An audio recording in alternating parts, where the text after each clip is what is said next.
Greetings to Dr. Asun from myself, Mayamnauli Rajaviran, along with my group members Kamalulisa, Ashwani, Mimi, Jane, and Kameshwari. Today we are here to present about the school violence. What is school violence? According to the World Health Organization, defines violence as the deliberate utilization of physical force or power threatened against oneself, someone else, or against a group or community, which either results in or has a high probability of bringing injury, death, psychological and physical harm. So, school violence could be described to be the physical attacks between students or by students on school staff, which could occur on the way to or from the school premises, school-sponsored events. It is a public health problem and may take the form of bullying, soothing, fights, and other physical abuses. The outcomes of school violence are grave, as extreme cases have prompted the loss of human life. Hi, my name is Mimi Jane, and I'm gonna present about the type of school violence. There's several types of school violence, but the first one is bullying. Bullying have four types of bully, which is physical bully. Physical bully is any form of physical aggression with intention to hurt perpetrated by peers. The second one is social bully, which is isolating, rejecting, and ignoring a person or a student. The third one is verbal bully, which is this kind of bully can be psychological, such as mocking, insulting, or threatening, or it can be emotional, such as spreading rumors. And it's quite related to cyberbully, but this cyberbully occurs over the internet, and it aims at just harassing, threatening, or targeting another person through a variety of social media. Next one is peer pressure.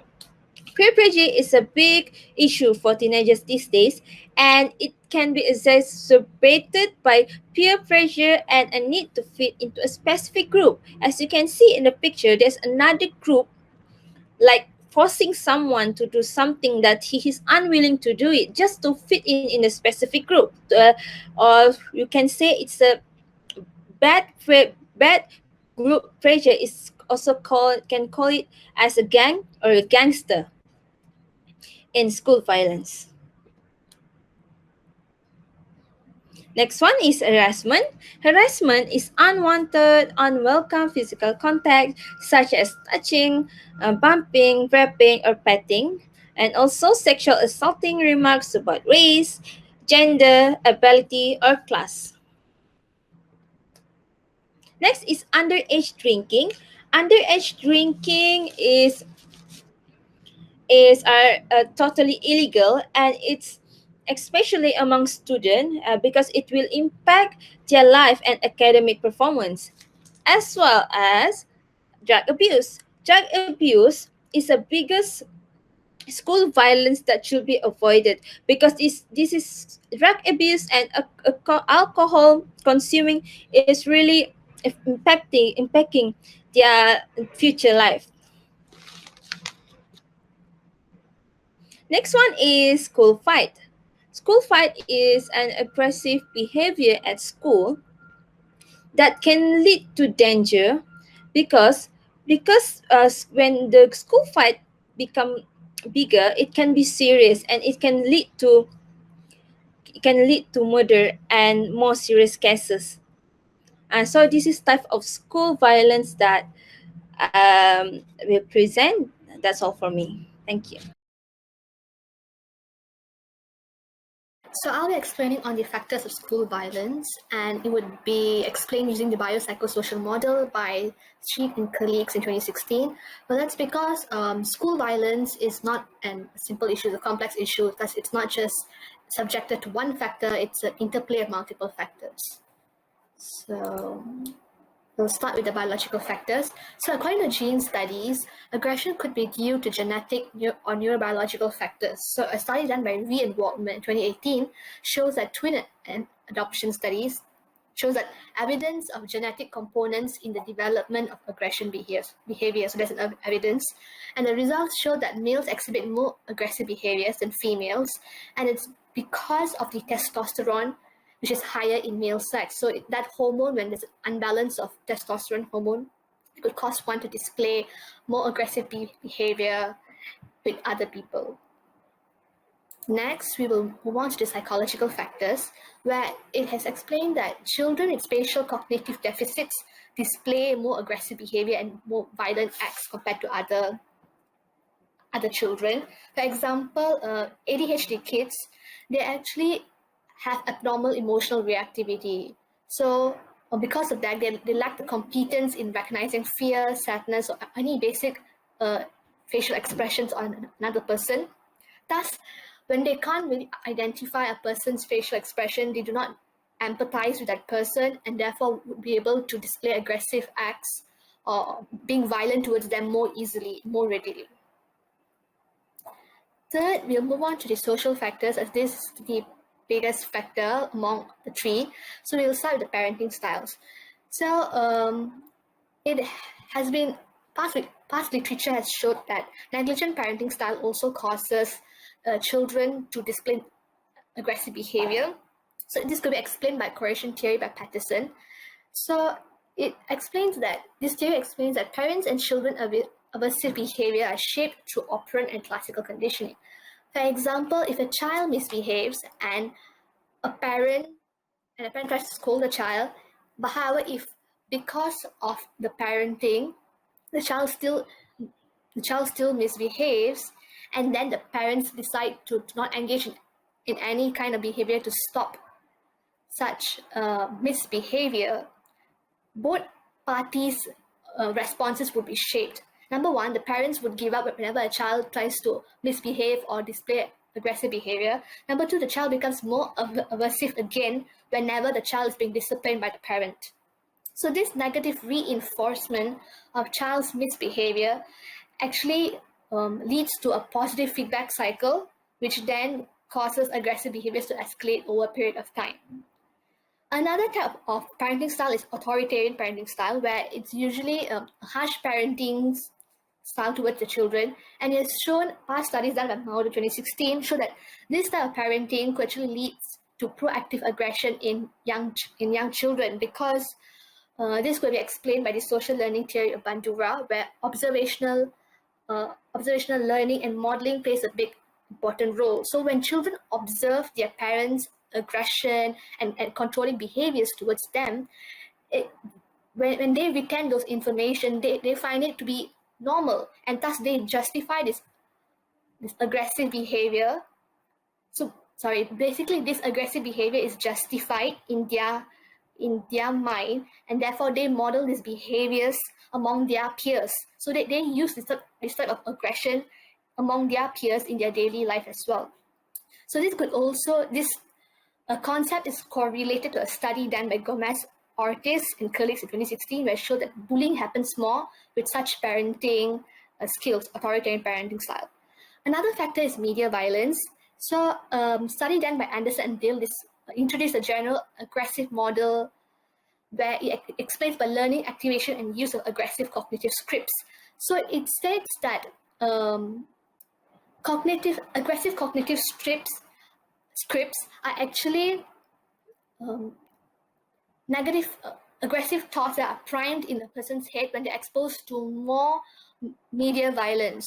So when exposure to media violence when there's more exposure towards media violence, a person tends to exhibit more of aggressive behaviors due to those priming of aggressive thoughts.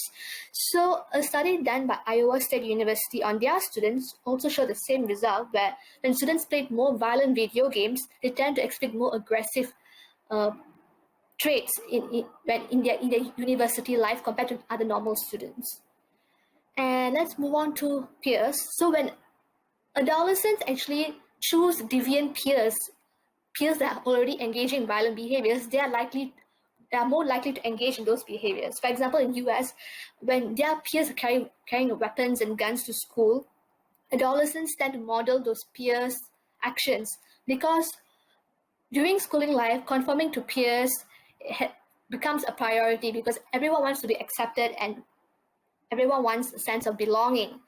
Thus, just to gain group membership or to obtain the respect and attention of peers, adolescents would go to any length, even if they have to display aggressive behaviors, just like their peers, just to be accepted in the group.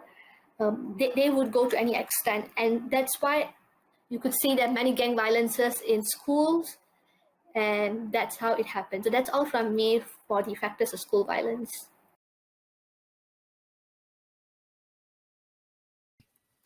Okay, now I will be describing about the incidence of school violence in both global and the Malaysian perspective. So starting with Malaysia, two cases will be presented, which one will involve physical abuse and the other one which will involve sexual harassment. So without further ado, let's see the first case.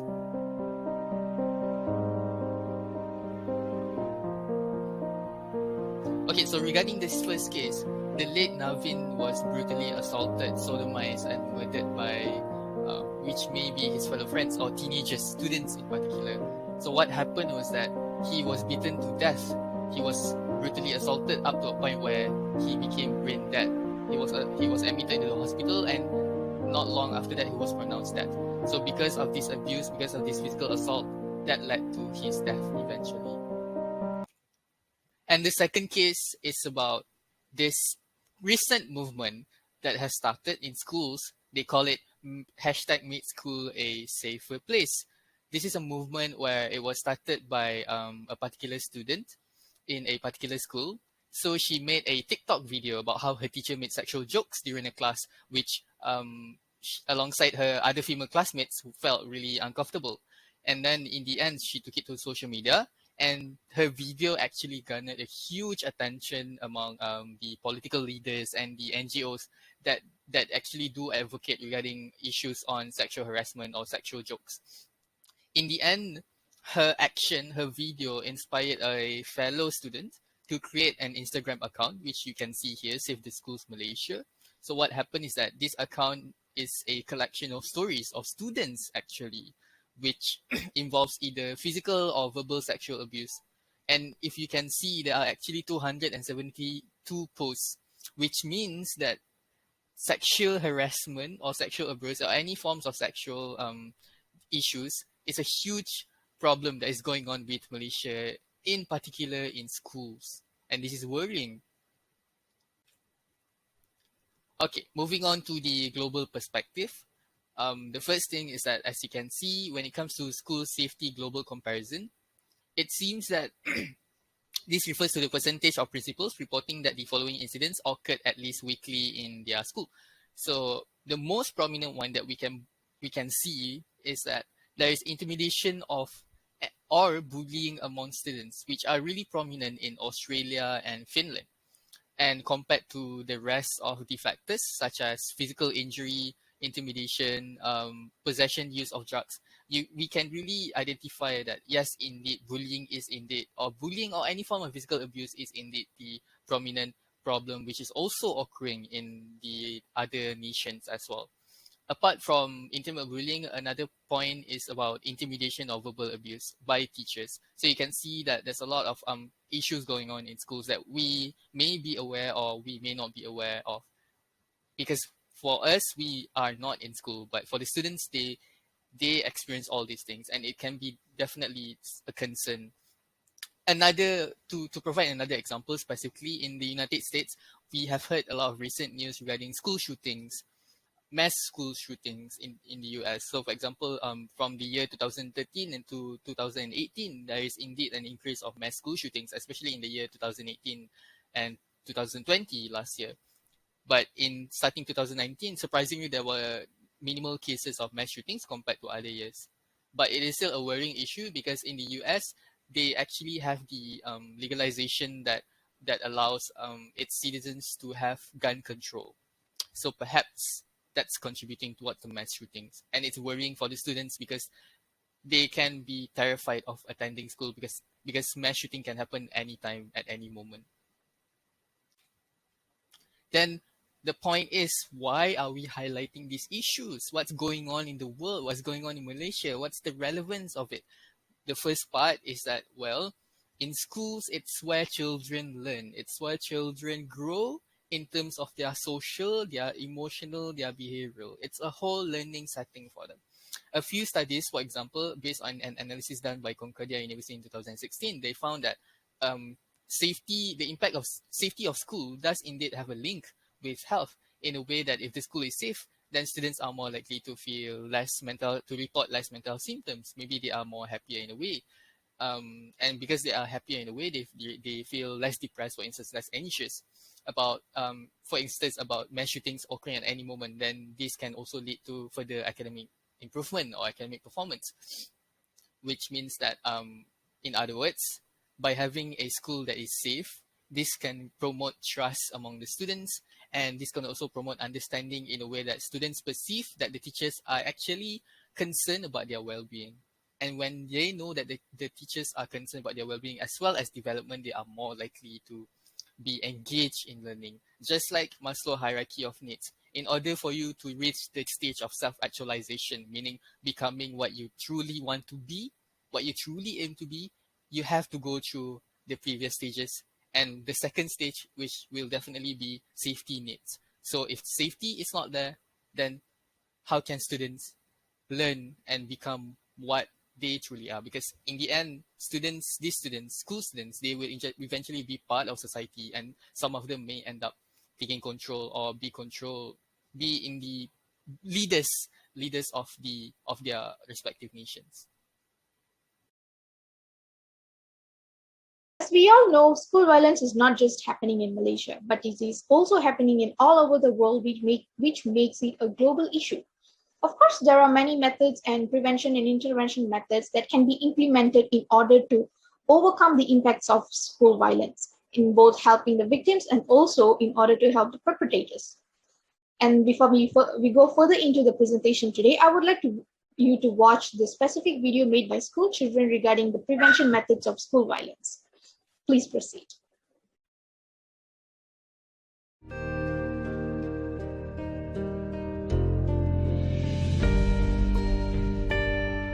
Every day, school violence negatively impacts students' mental, emotional, and physical health nationwide. The over 1 in 13 students have been involved in a physical fight this year. It is an occurrence that goes largely unreported. In the past 30 days alone, roughly 1 in 17 students have stayed home because they do not feel safe at school or on the bus. This can lead to isolation, depression, and poor academic performance. Don't be a bystander. If you see incidents of violence, report it to a teacher, guidance counselor, or trusted adult immediately. Be a voice for those who cannot speak. Say something. Talk to your local representatives, school administrators, and guidance counselors about creating a safe and supportive environment at your school. Say something. Train teachers, bus drivers, and other school professionals on how to deal with instances of witnessed and reported violence. Say something. Say something. Say something. Our future depends on it.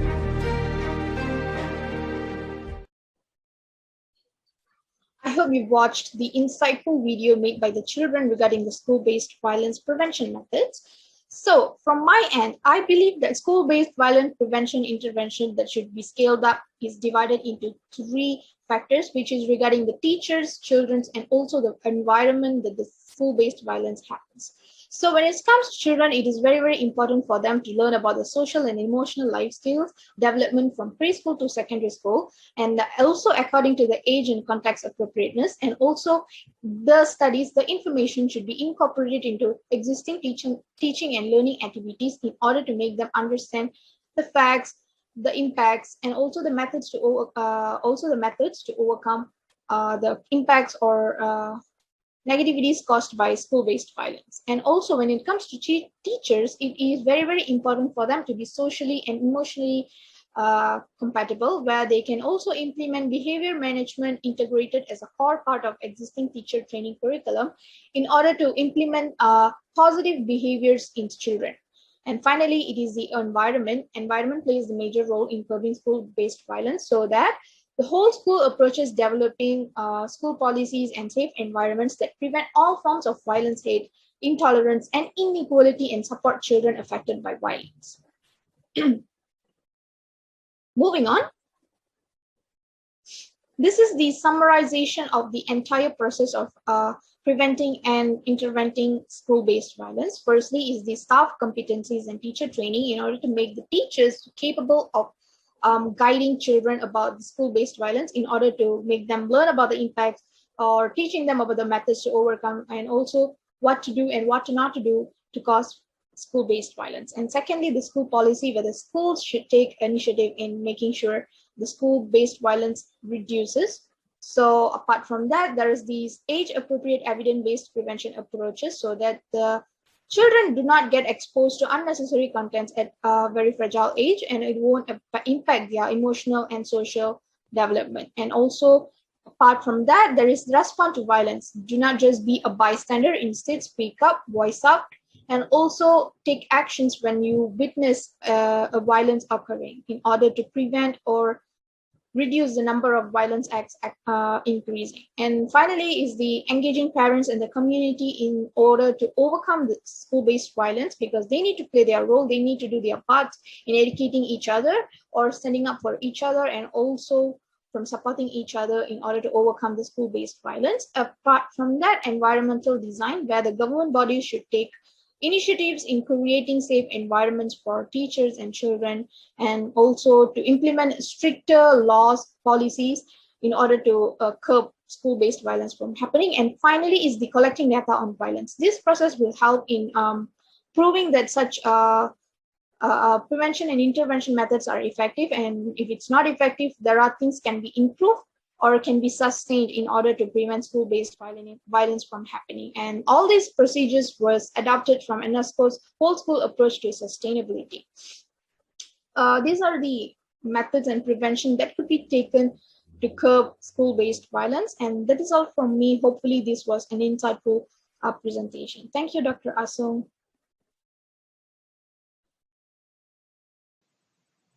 As the conclusion, violence in school is a social issue with a tremendous expanding influence. One demonstration of violence can trigger various negative results. Subsequently, the community is relied upon to feel in general to check the social ill. And that's all from our side. Thank you.